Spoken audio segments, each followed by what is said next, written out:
Hello, this is Tyler Williams, Nebraska Extension Educator located in Lancaster County in Lincoln, Nebraska.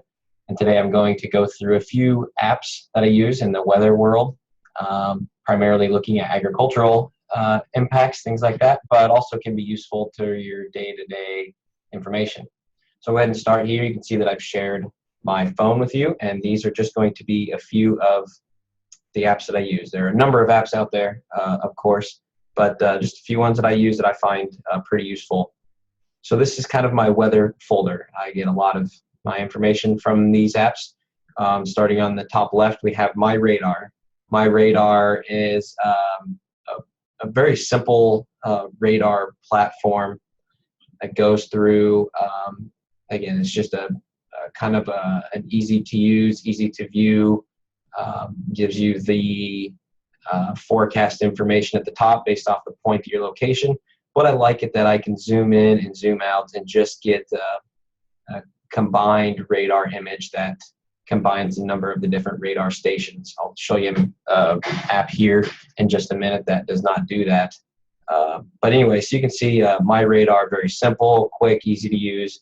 There are a number of different overlays that you can do. As far as temperature, you can overlay winds and the direction, clouds, warnings, watches, all those things will come on there. Obviously, you can upgrade about every app you can upgrade and start paying for. Again, this is free. So go into Radar Scope, another radar use that you can see. What this one does is this looks primarily at one single radar screen. So if we just look at one radar here, we're looking at Lincoln, Nebraska. What I like about this app is that you can see here, let's turn this way, make it a little easier. So you can change what you're looking at. So I want to look at velocity. I can change and look at velocity. I can come in here and I can look at storm total accumulation. So this is going to pull up the accumulation of rainfall. So you can look at it that way. But again, then you can change and look at different radars across the state. So that one's not pulling up right. So, but anyway, nonetheless, there are a number of different applications within that app that I like to use. So here we have, let's pull that up there, the National Weather Service Mobile. This is actually not an app. It's a bookmark for the National Weather Service forecast. You can go to, just go open up Safari, and you can go to the National Weather Service Mobile. You can bookmark your location. So I've bookmarked here Lincoln, and then it looks just like an app, and it works just like an app. So I get current conditions, I've got the forecast, I can zoom back and forth there, move left to right, and come down here. You can see radar, satellite. I don't recommend those on this site. No, I showed you radar already, but I'll show you satellite. Forecast discussion, I like to do that. If you want to read more about the forecast and want the little explanation of what's supposed to happen, I'd recommend that. Then there's a lot more information, and you can go to the full site. I mainly use this for current conditions.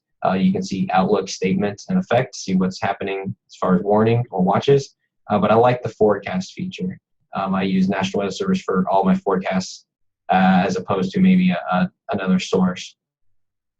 So then NextLab down here is a forecasting model app. It's from the College of DuPage out of Chicago. So if you look for NextLab or College of DuPage weather app, you'll find this. You can click on whatever your model might be. I went ahead and clicked on GFS and automatically have my setting for the 500 millibar wind speeds. But if you want to go to surface and you want to look at, let's say, precipitation, total precip accumulation, and this, you move the slider bar at the bottom, and at the bottom you'll see the forecast hours. So at 51 hours out, you can see the forecast there for most of Nebraska is less than probably a half inch of moisture. So not a lot of action. But again, you can go out to 111 hours all the way on out to 384. So you can see that there, and you can change different products, whatever it might be, surface, temperatures. You can look at temperatures too. So it's a really cool weather model forecast app, and it's the only one like it that I'm aware of. There are apps out there that have weather models. They're just not this easy to use. So a good app there to use for that forecast models. AgriTools is an app that I have been working on for quite a while. Again, what it is, it's a sort of a weather and climate information app. You see the National Weather Service forecast at the top. We're using yesterday's information from the Nebraska Mesonet and the High Plains Regional Climate Center. Some tools here to allow you to select corn water use and soybean water use values based off reference ET.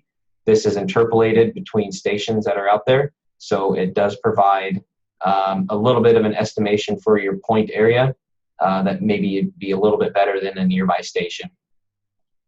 You can see a map there, and we have resources. So resources is where you can connect through other UNL apps. So like in the livestock area, you can see the list of our apps there. And then maybe some websites that might help you in the livestock area. Same thing for crops and irrigation, apps, websites. Most of those websites are viewable on a mobile device, and you don't actually leave the app. It shows the web page, but you don't leave the app altogether, so it's easy to get back to. Climate and weather, go through a bunch of essentially mainly maps. So I really like to use the 6 to 10 day, 8 to 14 day forecasts. You can see that here. It's easy to find, easy to view, just a really good all-around tool if you're into weather and forecasts and you work in the agricultural area, just because there's access to UNL resources pretty quickly and easily. So there's that. So the next one down, CoCoRaHS. So if you guys are CoCoRaHS observers, you can log your precipitation through your app. I'd highly recommend getting a CoCoRaHS gauge and becoming an observer. But then you can use this app, and I can submit precipitation, so I can look at the history of when it's rained. I'm not a very good observer where I don't observe zeros. I usually just put in when it actually rains. So, but I can keep a total right here on my phone for my station. So that's handy to have there. NOAA Satellite. NOAA Satellite is again, a mobile version of a satellite. It's not an app. It's just if you go to NOAA Satellite or goes.noaa.gov, and you can save this, and you can see different maps. So right there, we've got the loop of the visible satellite. So there you go. So it's just easy to see, easy to use, easy to get to on a mobile device. Okay, and the last one I'll show here is another mobile web page that is saved. Again, you can see I don't have a lot of apps. I've got a lot of mobile web pages saved just because I like the access to it, and a lot of organizations don't make apps anymore because they're quite expensive. So yeah, so maps and tools. This NIDIS is a National Integrated Drought Information System. There's a bunch of maps that are actually easily viewable on your phone. So you can look the seasonal climate forecast. Oops, I don't have access to that one. But anyway, so you can see that there are a bunch of maps on there from drought.gov, and is quite helpful. So anyway, those are the apps that I have for you that I use in the climate weather. If you have other suggestions, please let me know. You can find me, Tyler Williams. I work for Nebraska Extension. You can use Google, Safari, whatever, you'll find me. And we can chat about some of the weather apps out there that I might not know about yet. So anyway, thank you, and have a good day.